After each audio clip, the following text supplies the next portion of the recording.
Today, we're joined by Isaiah Jamal, revered for their career in fashion, poetry, and their advocacy as the first trans model to walk for Louis Vuitton. In this episode, we discuss identity, mental health, and creativity, how pain and suffering can lead to art, and how self-expression can be a path to healing. By sharing personal stories, practical solutions, and mind-body techniques, I'm Fine helps listeners move beyond pain and find possibility within it. I'm Jean Campbell, and I really hope you enjoy this episode. Kai, I'm so happy to have you. Thank you so much for coming along. Congratulations on your EP and everything. Will you tell me a little bit about what that process was like, making it and then it coming out? It kind of started with someone being like, why don't you make music? And I kind of been like, oh, there's a lot of noise in the world, and sometimes I don't know if I need to add to it. And then I went into the studio. I did this thing where and I do it a lot, where often like I'll talk myself through a process rather than just actively doing it.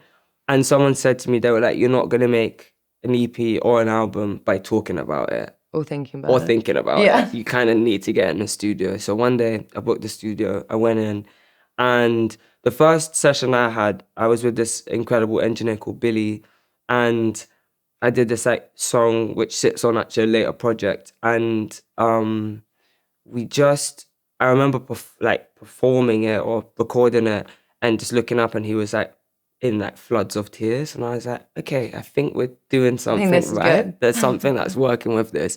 So yeah, and then I went back into the studio, a week later, and basically just started like making this project. And I had the privilege of working with this guy called Proton, who, even that was like full circle. I get to the studio, Billy's not there, Proton's there, and Proton also went to my grandma's. My grandma used to have an after school club in South London, which was like a really good thing for a lot of like single mums, and Proton went there. So we had met each other as kids. No way. And yeah, we had all this, and like we lived like 2 minutes away from each other. We had like this entire story before even realizing that we had it.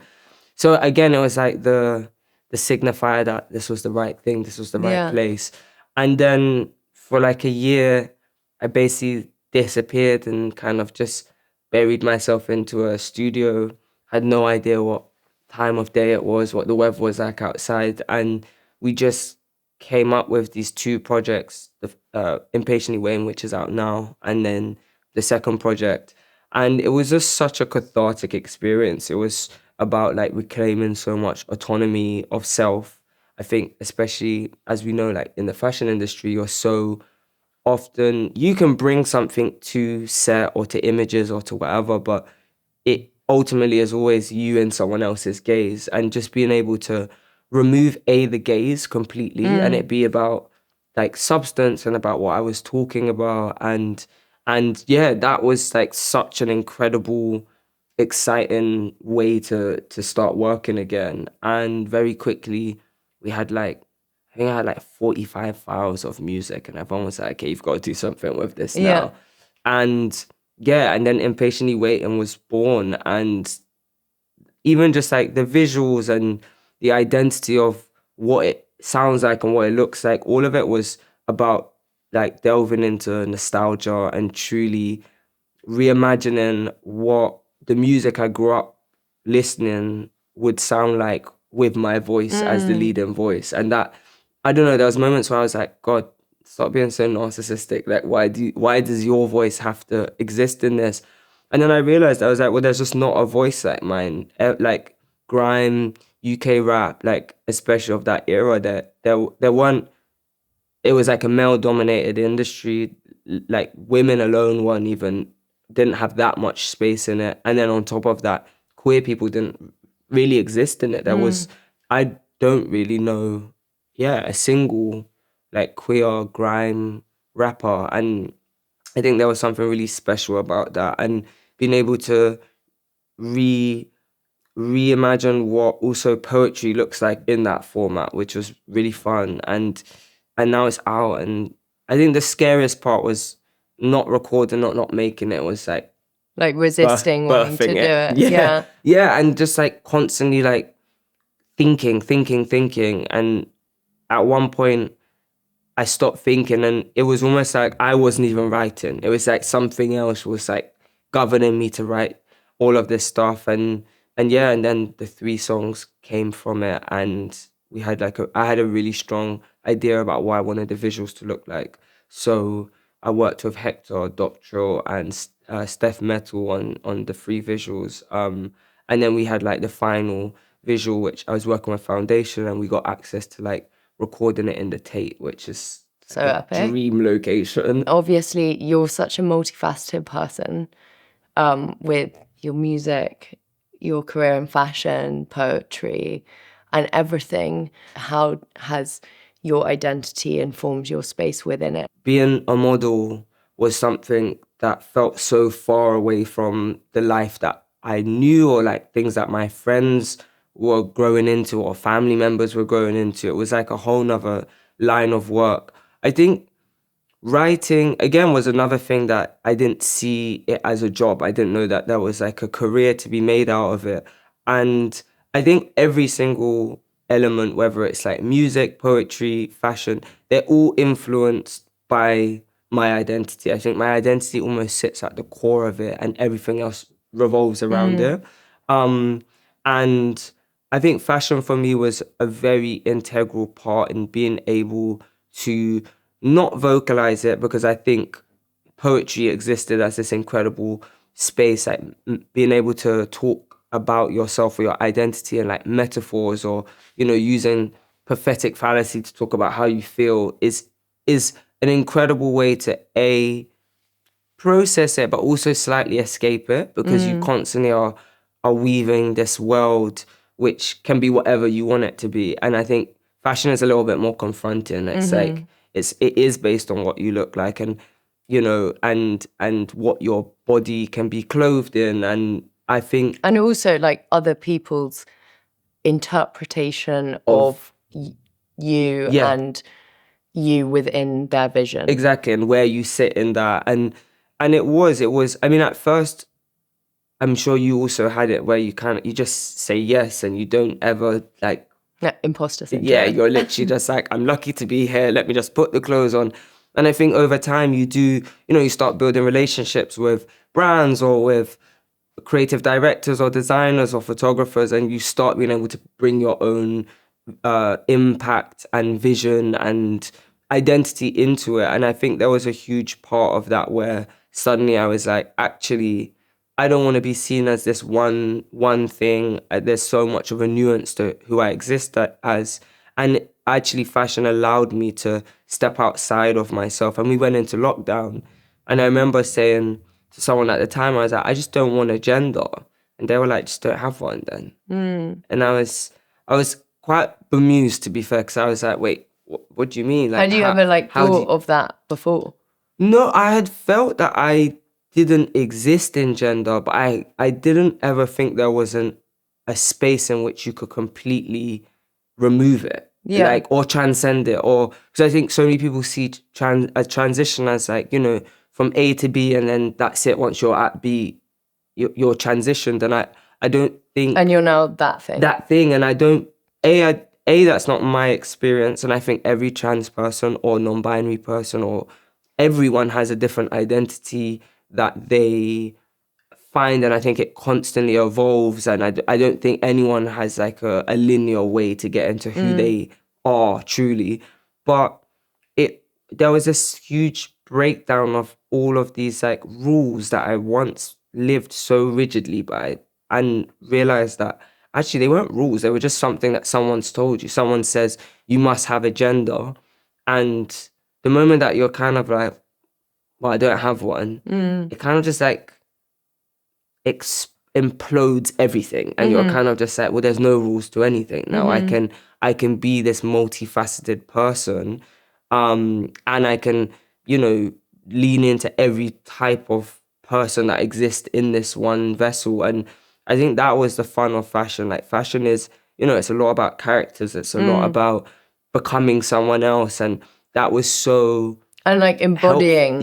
Something that also, you know, sometimes you put on a garment and you'd never wear it on a day-to-day basis. And you do have to become not yourself in it, because yourself in it doesn't quite make sense. And I think characterization is something that I think we're quite scared of. I think everyone has this thing that authenticity or being genuine means that there's you're one thing. And I think that for me was the most stifling, and being able to actually be like, no, I exist as multiple characters on a day-to-day basis. Like literally before I go on holiday, like we always laugh and people are always like, who are you gonna be on this holiday? And it's like there's a whole wardrobe that goes with that character. And then I don't know, I might go somewhere else a week later and be a completely different character. And I love living like that. And I kind of urge other people to step into it, because I think there is so much freedom in finding yourself by not being yourself. I think that is, you kind of have to, you kind of like throw everything to the wall and see what sticks, and then move with that.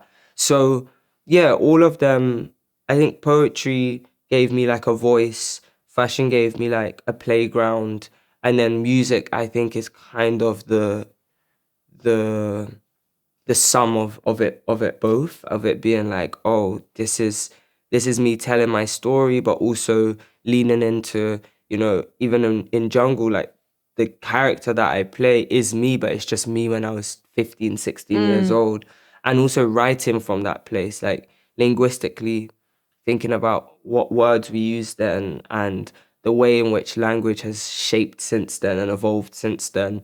So it was it's always been, identity has always been at the core of everything that I do, and also trying to encourage other people to step outside of the identity that they believe is the one that they can only exist in, and be like, have fun with it. I think that is the most. So it's a lot to do for you. It's been a lot to do with like finding a freedom within yourself, but also within how you are in the world and like how you interact with, I don't know, a garment or a song or a poem or creativity, basically. And it all centers, I mean, like, there's not a poem, there's not a song, there's not an outfit, I think, that isn't influenced by my life. I think that is something that I use lived experience as a way to, as kind of a vehicle to tell something, whether it is,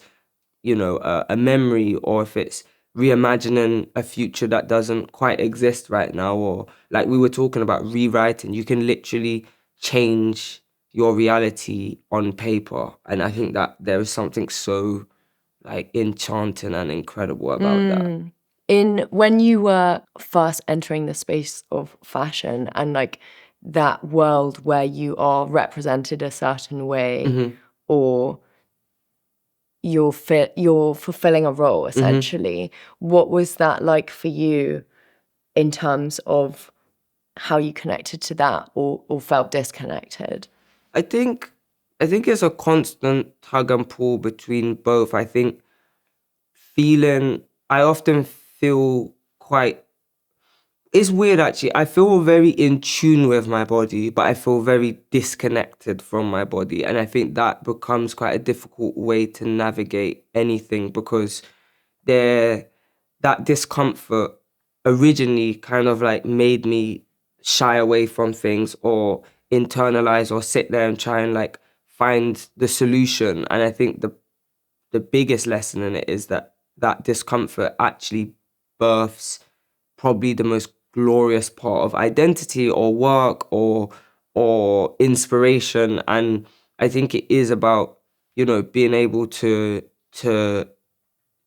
feel disconnected from, whether it's the world that you exist in, whether it's the body you exist in, whether it's, you know, friends, and have that moment of finding your way back to something. Yeah. And I think that's kind of been my one, and it's kind of my driving force at all times, which is like, I always have this thing, and I mean, it crops up so much in my music, of like finding my way home. And home is not It's not where I grew up. It's not my mum's house. It's not my grandma's house. It's not even the house that I have myself. It is this internal thing, and it sometimes isn't even in this body. It's more of like a central feeling of, and I think a lot of people have it. You know, there's the diaspora, the like capitalism removes us so far from like who we innately are.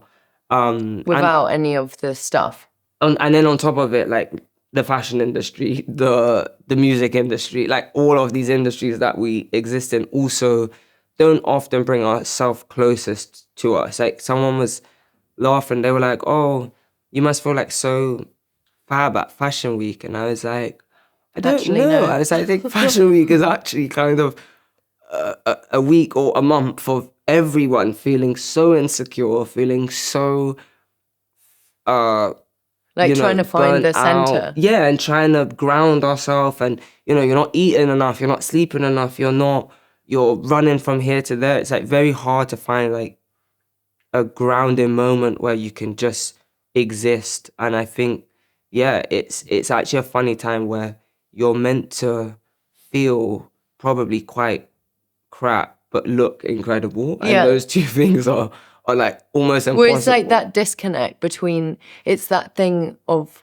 the way things seem versus like how they are. Yeah, truly. Yeah. Even like I laughed the other day, I said like, I'd love to do an editorial which was actually shot from the back. And they were like, what do you mean? And I was like, because growing up, you see these images and you just think, oh, the dress fits her perfectly, or the suit fits him amazingly, and the lighting is and it's like actually to see everything that's happening, like 25 clips on the back of something, to see like people running around in the background. I was like, this is kind of what we should be showing the kids to. This is the industry. The reality. This is the reality of it. And also once you acknowledge that that is the reality, the truth in that reality, it allows you to exist in it in a freer way. Because I think sometimes we just kind of have to name the monster to be able to be okay with the fact that the monster is in the room.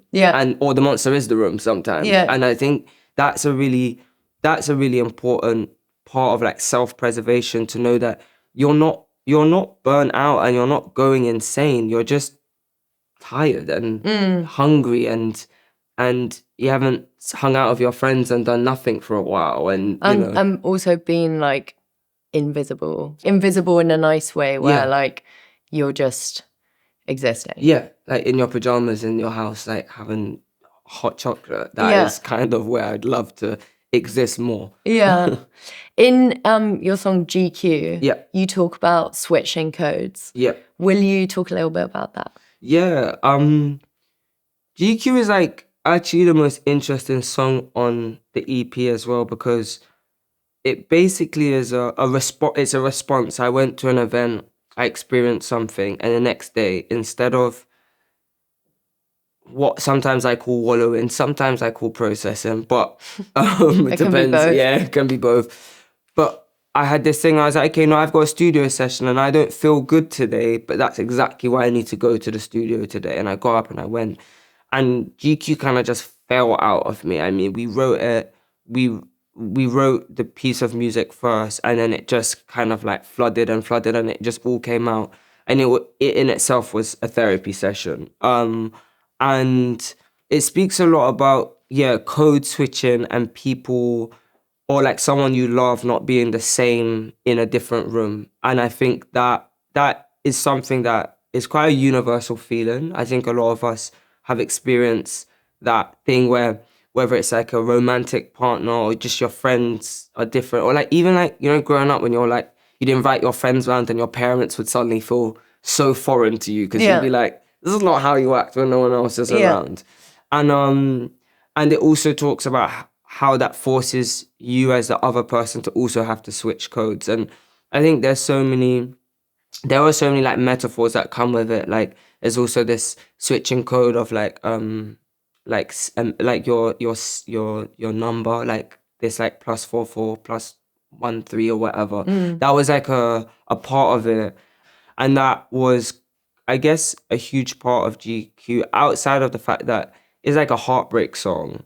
it's a very vulnerable song. I probably am most naked on GQ. It's kind of like, this is all of me.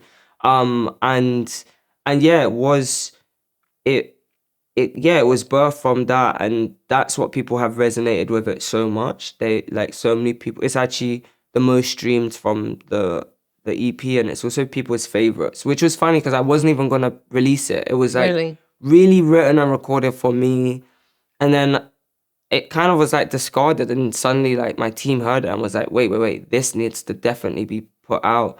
And people do, I think that's the thing that we look for in, whether it's, you know, music or literature or anything. Like, we're looking for something that resonates with us. And I think all of us have to be something else than what we are in some situation, whether it is by someone else or because of our own safety or the way that we have to move in that space. So yeah, it's a real personal favorite now, because I think that code switching and that idea of not being comfortable with who you become is like something that I really want to explore further. And I think there's a lot in it that allows us to feel slightly more human when you realize that a lot of us are in performance state most of the time. Yeah.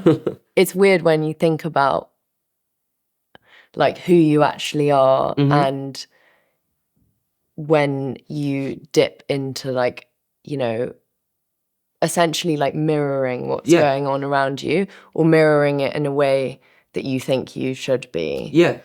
In your latest EP, you talk a lot about various struggles, and you've experienced a lot of struggle in your life, and I'm grateful that we've connected on that. I was telling Paddy before that, because I was talking about you and just saying like, you know, I remember going to a Burberry show and like I hadn't done one in a while. Yeah. And for whatever reason, I was like really nervous.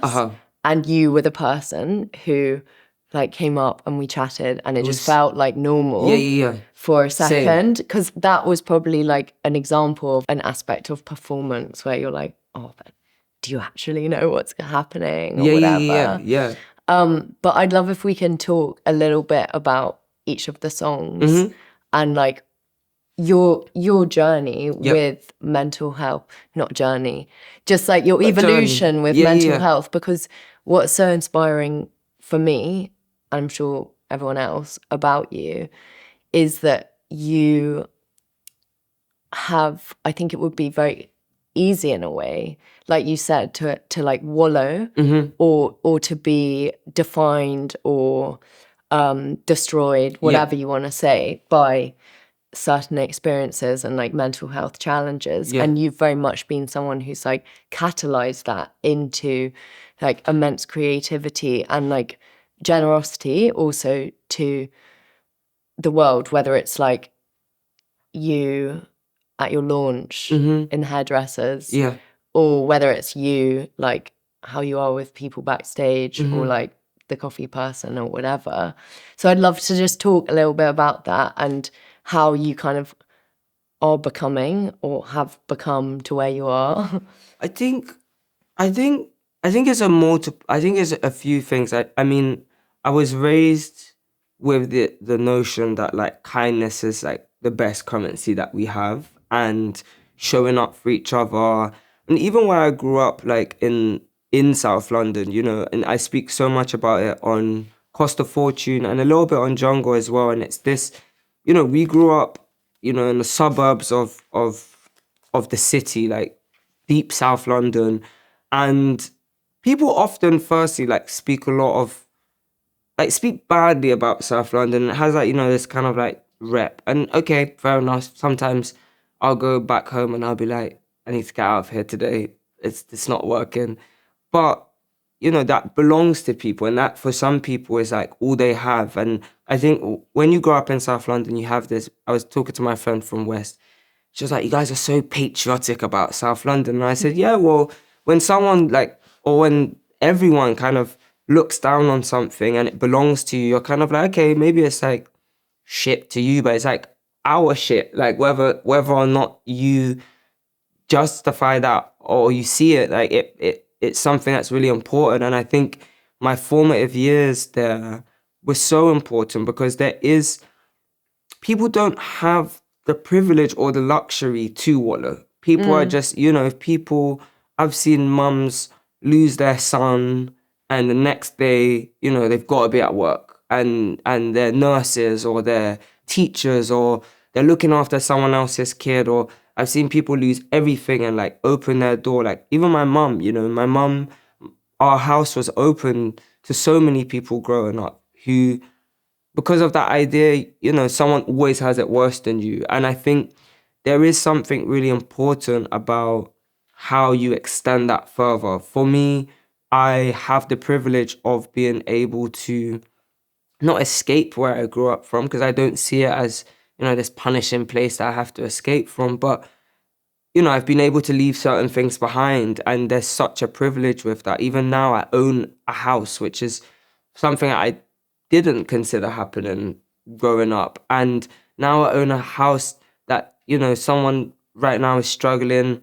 They were getting kicked out, and I was like, come, stay with me for a while. And like being able to extend that, I think generosity does come usually from a world that hasn't been very kind to you, and you've been on the other side to it. Like if I see someone on the street struggling, where I guess a lot of people would be like, oh, they're this or they're that or they're dangerous. I usually am like, okay, this is someone who needs help. And this is someone who, if I can extend that to, I mean, I laugh and it's not funny, but I mean, there's been so many situations where I've been in a mental health crisis and I've probably looked insane to the bystander who's like, it's like me walking down the street with like no shoes on. Yeah. And everyone's kind of like, and every single person who's extended, whether it is like an are you okay, whether it's someone who's kind of like waited with you until some help can come.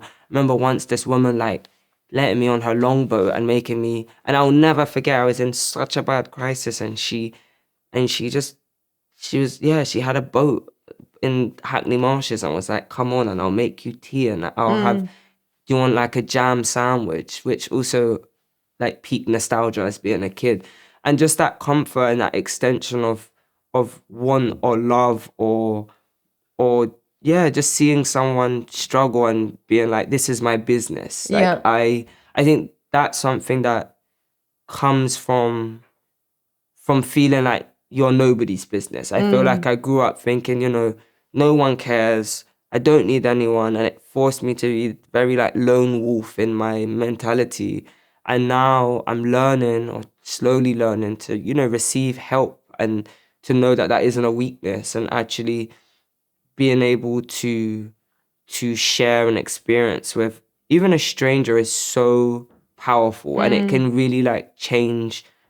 Everyone talks about smile, like say hello to people you never know. It might be like the only smile, but it is. It's like, and we belong to each other. I think this is something that I've really tried to understand this year, when I mean the world is in such a heartbreakingly sad and hopeless state. I think just knowing that like we belong to each other. If somebody else is not free, truly none of us are.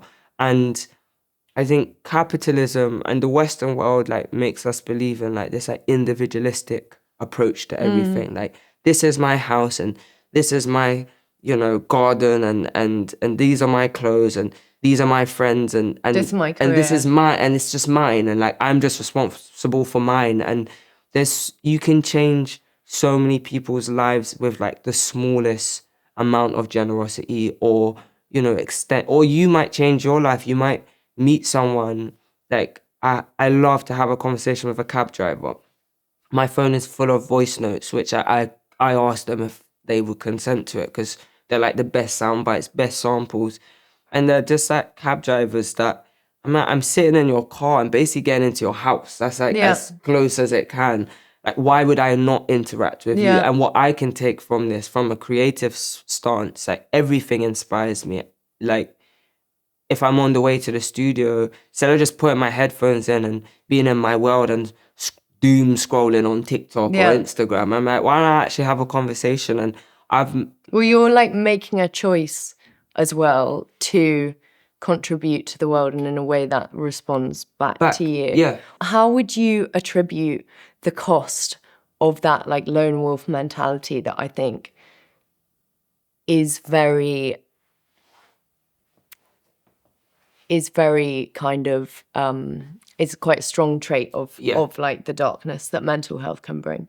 I think it's difficult because I think you have to go through it. I think you have to be that lone wolf, and you kind of have to see the underside to it to realize that isolation or being locked in.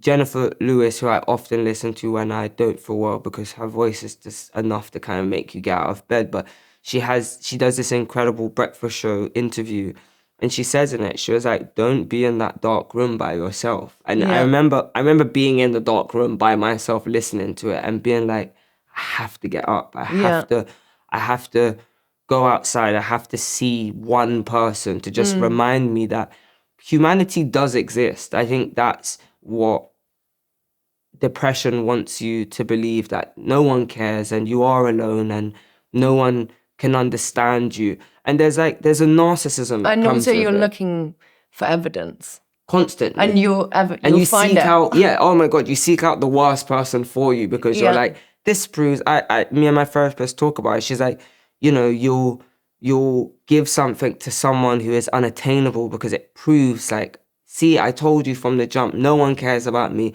But actually what I'm doing is I'm leading myself down that path.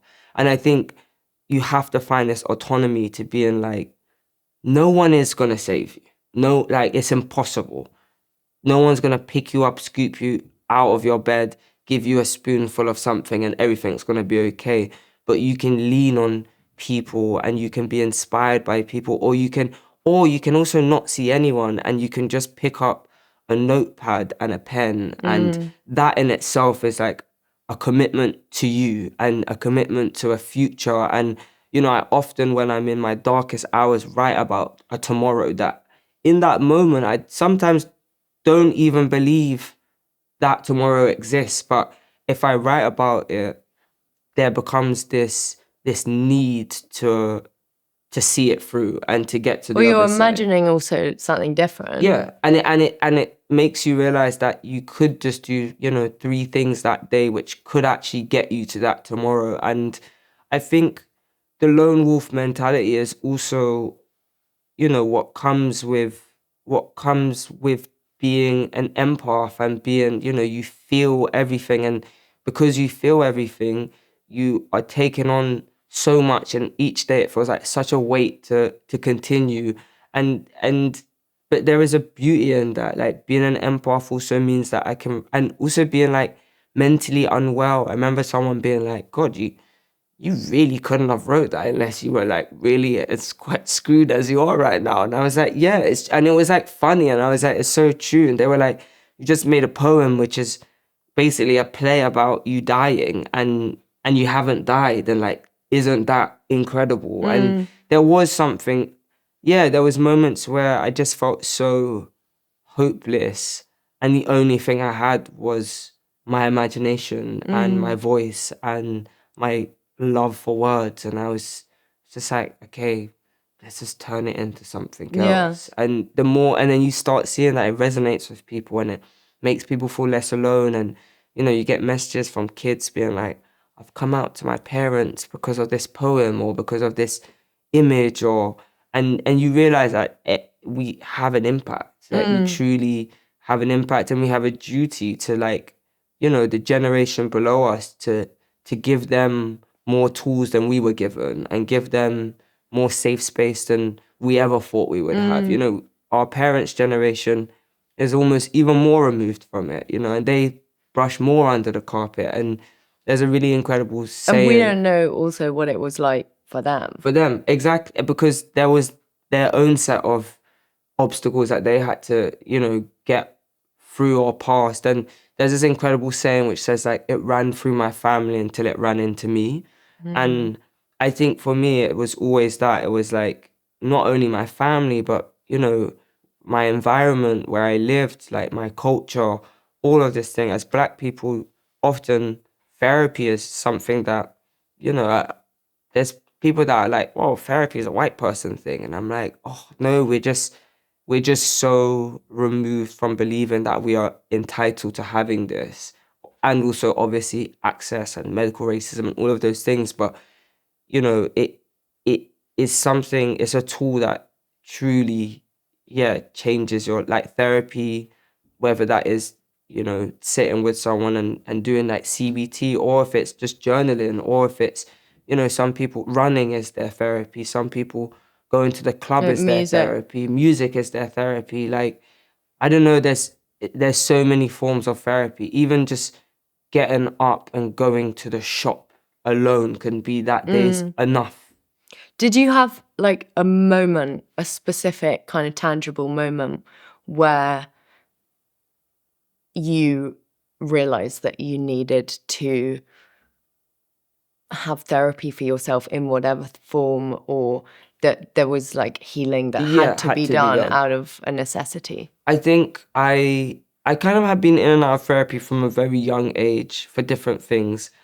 And then I had like a mental breakdown, like a complete and utter like breakdown of myself, of what I was doing. I was in Paris. I had to get back from Paris to London, and then I was admitted into the Nightingale, and I was so resistant. Even when I first got there, I mean, I was like so webbed into this like delusion, and I was like, I don't need to be here. I'm absolutely fine. Yeah, I've got a show today. I'm like, I literally, I'm like, I actually have Mugle on Monday morning, so I will be out of here. And very quickly, I had to realize that I was not going to be out of there for the show, and that actually this had to happen. This was and the Nightingale, I say, was one of the most difficult time, like, you know, 3 weeks of my life, but the most important. Like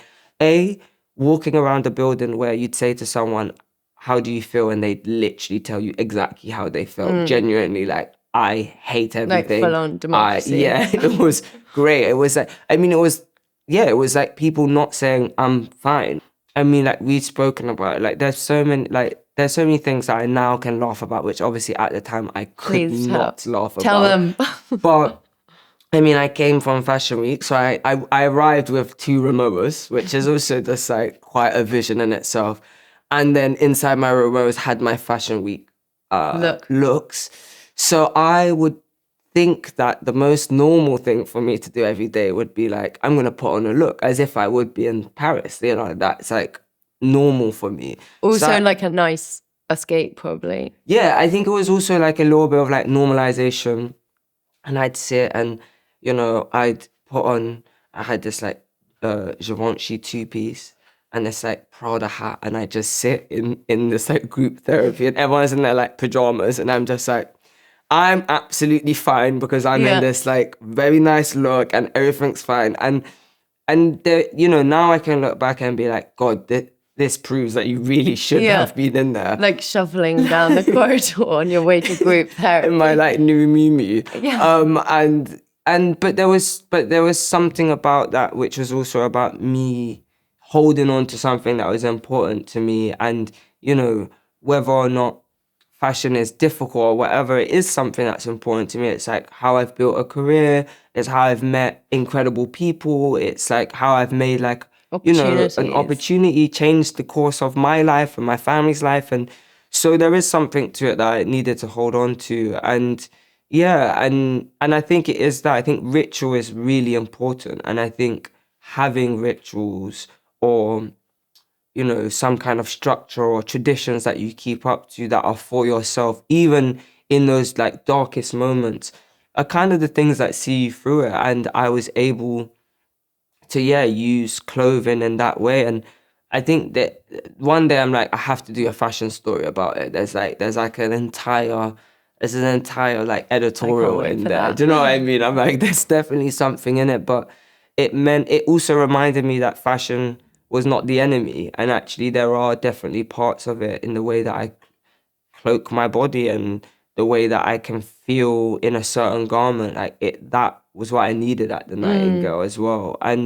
But yeah, you know, it's a confronting moment to be like, it also, I guess, is like, you can't, there's nothing externally that can like mask to you or the outside world your truth in a way. Exactly. And, you know, I'd sit in these group therapy and I'd always be like slightly removed, and suddenly I was just like, well, you're in here now, so you need to lean into it. And from it, I got the most incredible therapist I've ever had in my life, like who has genuinely, you know, unpacked things with me that I didn't even recognize in myself. And I had, you know, the privilege of meeting other people who were also struggling and sharing experiences, and then coming back out into the world, and even my friends who still in the Givenchy in a different Givenchy two-piece, and being able to also extend that to my friends who haven't, you know, been institutionalized or whatever, and make them understand the power of therapy and understand the power of, you know, sharing how you feel and not keeping everything in. Because I was someone who, I think a lot of people were like, oh, Kai's fine. Like Kai's, and it was such a shock to so many people. So many people were like, I had no idea you were going through this, which meant that the mask was good, but but not helpful. Do you feel like those experiences that you've had have given you like a greater ability to read almost the invisible ink of other people's lives? Yeah, I think so. I think I'm a very confronting person, I think, for a lot of people, because I'm like an observer. Like my girlfriend laughs and she's like, you're like the all-seeing eyes. Like it's quite terrifying that you can kind of see or know something about someone in such a small period of time, or you really take a moment to understand someone and understand. I used to think it was a bad thing. I used to give a lot of people excuses for things and be like, but this is because of this. And there's definitely a downside to that, but there's also a beauty in being able to understand that humans are nuanced and complex, and that like people are not bad people. People are not, you're not, no one is born. I really truly believe that nobody is born bad. Nobody is born broken. Nobody is born. It's just life, and life is often so difficult. And just, yeah, I think now I can reach through to certain parts of people, and even in my writing, I don't think I would have written something like GQ if I hadn't have experienced the Nightingale, because I wouldn't have understood the power in truth and true vulnerability and true nakedness and nudity, and that's in like a metaphorical sense. So, but also like honoring the cost of not having that. Yeah. I really want to talk about your creativity and like everything that's come out of it. But before we get into that, I'd love to talk a little bit about what you think pain actually means, and like if pain has given meaning or purpose to your life now and like moving forward. Yeah, I mean, I think there's like multiple things I feel about it. I think I had to learn who I was outside of my pain. And I think that's something that the last year, specifically the last 6 months, has been integral to, of being like, because I think there's a moment when you become someone who is open about pain and who's honest about it, where people can almost pigeonhole you into that as well. And people like pain girl. Yeah, and it was literally, and people were like, oh, like, you know, like, just give us your coming out story over and over again. And I was like, God, it's actually re-traumatizing me to keep doing this. Or like, you know, having those moments where people don't see you outside of the pain. And I think that happened for a moment, and there was a moment where I couldn't write about joy, and not because I wasn't experiencing it or couldn't feel it, but because I didn't think anyone would want to hear that from me. They just kind of wanted this like very, you know, heartbreaking story. And I stopped that, and now I always say, like, I don't tell my coming out story. Like I I tell a coming into myself story. I talk about, you know, how it feels to feel comfortable with yourself and the community that I found. And that for me is a much more powerful story than to kind of regurgitate the trauma. But I think trauma is like, I don't know, and this is a crazy thing to say, but I think like trauma in a way is like, I feel like there's been such a privilege to it in my life. And I think the only reason I've had it is because God or the universe or whatever you believe in knew that I could handle it. I really believe in that. Like, I know, I'm always like, I know that I'm handed this because I can, and I can make something else from it, and I can pivot this, and I can turn this into something that feels closer to like alchemy than it does to destruction. But you've like initiated. Yeah, and with taken, it, and which was your choice. Yeah, and I've kind of befriended my pain and been like, you know, you are my old. I had an old therapist. I've had many therapists, but my old therapist used to say to me, "Your body can't work against you; it doesn't know how to." And it took me so long to understand. I kept being like, oh, I don't know what you're talking. It's just like therapist jargon. And I realized it's like when you have anxiety, it's not actually your body being like, I want you to have a rubbish day today. It's your body being like, there's something that's not right, whether it's that you haven't eaten enough, that you haven't slept enough, that you haven't had enough exercise, that you're not creatively fulfilled. And it's just like your body signaling to yourself that something needs to change, because otherwise, you will be on a path to, you know, not being able to get out of that cycle. And now, leaning into that idea, I'm very receptive to my pain. I'm very like, okay, I feel this. Let me sit. Let me feel it. And like, the only way through it is through it. You know, it's not, you can't get to the other side without truly kind of welcoming it and being like, you're coming anyway. Use the analogy of like having like a buoyant ball, and like trying to put it at the bottom of the sea, and it just pops up obviously somewhere else. Yeah. And you constantly think you're like hiding it or masking it until, I guess, also you're like, you know, people around you are kind of like, you're also from you. Yeah, and and you know it in yourself. You know that kind of disturbance where you know, you can't sleep, you can't eat, you can't do, because you're just constantly trying to move, and you can't sidestep trauma. It's like you really do have to kind of hold hands with it, and I think try and find something beautiful in it. So I feel a mixture. There's a part of me that's like, I would have loved to have a little less trauma and a little more time in life, but I haven't, and these were the cards I was dealt. And actually, what's come from it, I think, is more powerful than if I didn't experience a lot of those things. And it's led me on paths to meeting people and having conversations with people that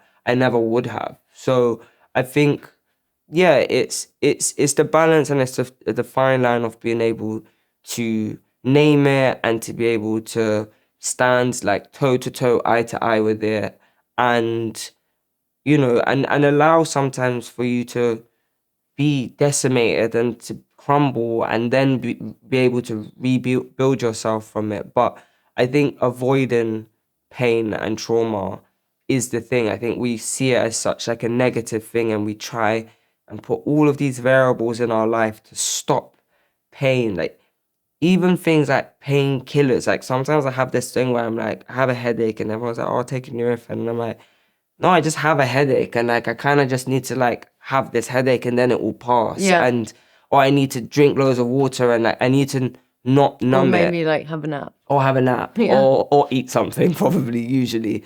And and not just keep putting these, you know, like these blinkers on to being away from your body or away from yourself. Well, ironically, I feel like it then becomes the entire reality. Yeah. Rather than it just being like a reality Exactly. in parallel to like all the other realities, some of them good and some of them bad. Yeah. And for you, has it been the thing that has led you to writing and led you to your creative process?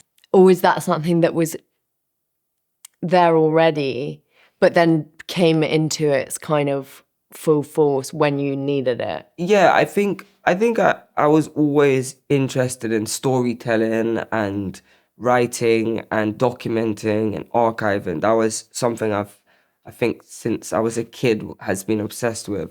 But I think pain allowed it to be allowed it just allowed me to name something. And I think that was something I was really struggling with, being able to name something and find the root of things. And yeah, it's led me to writing in a way that I think I naturally would want to shy away from. And then I realized that actually most people say about my work, it's like it's quite gut-wrenching.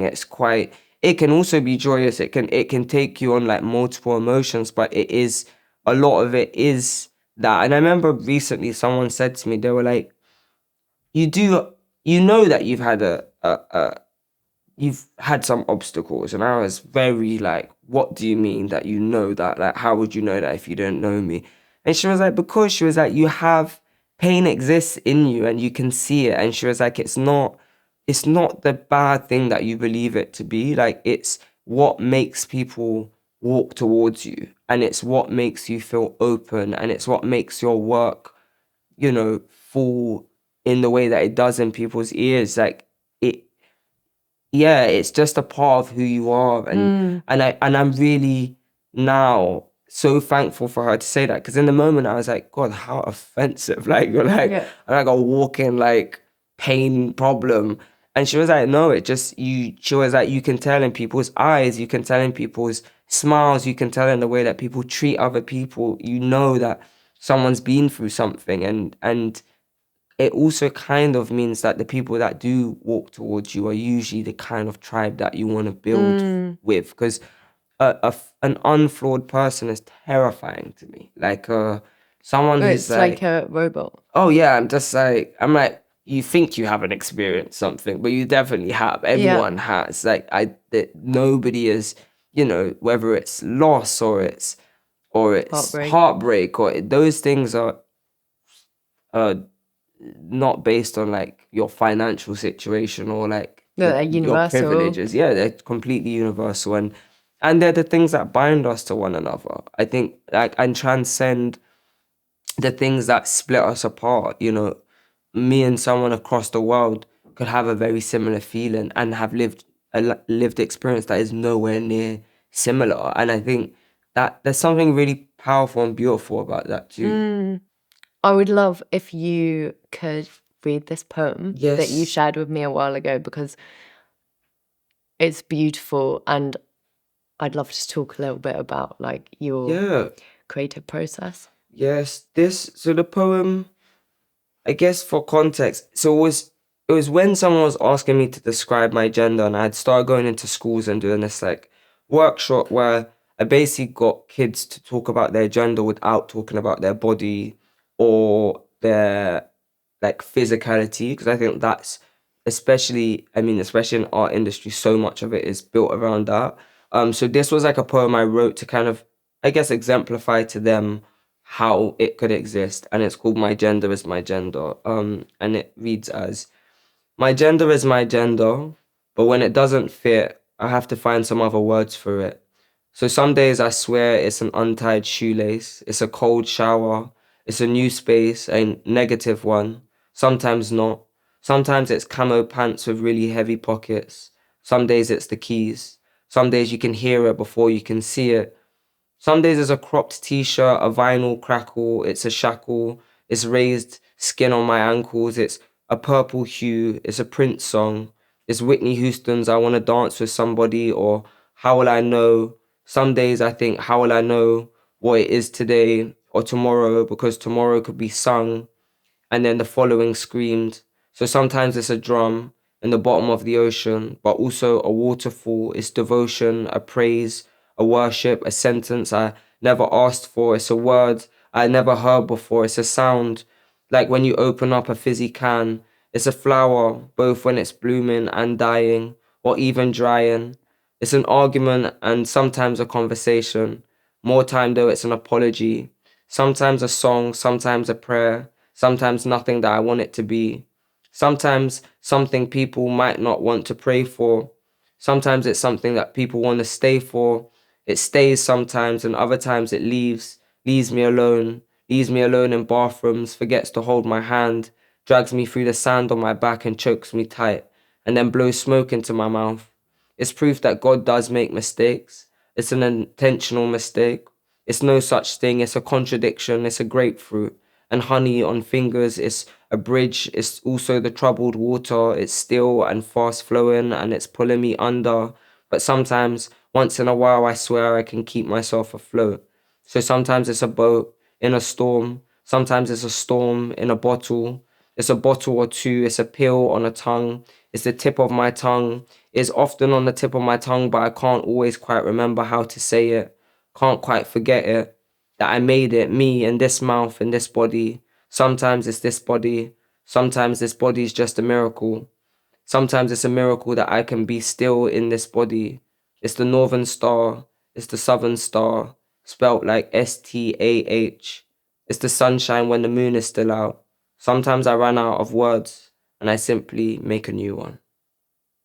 I remember when you first read that to me and just feeling so, like, the way that you read it and the words that you use feels very free. Yeah, I think it's something I actually haven't I should go back to that poem more often because there is this thing about words which like sometimes they're incredibly freeing and sometimes they're incredibly limiting, but it is about how we use them. And I think that has been what my creative practice has taught me, that, you know, grammatically saying that your gender is an untied shoelace doesn't make sense. But actually most people that you then say it to are like, wow, that makes more sense than saying like, I'm a boy, I'm a girl, I'm this, I'm even non-binary I have a problem with, because I'm like, the whole point is that we're like leaving behind the binary and we have to make another word for it. And I think that is the constant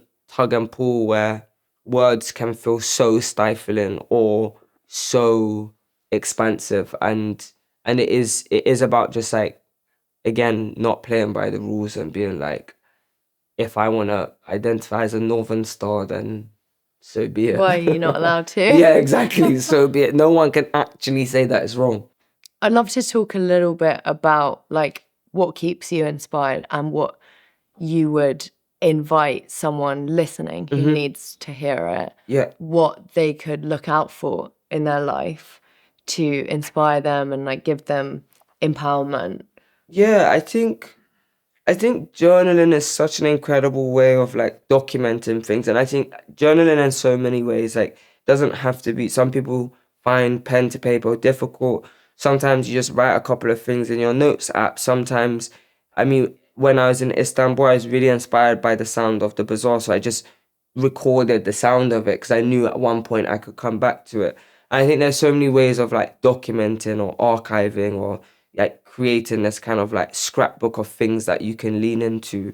So I think this is really important, but also putting yourself in situations that you maybe want to shy away from, especially that intersection of mental health. I think, you know, our biggest problem often with not feeling well is, like we said, lone wolf, isolate, keep yourself in.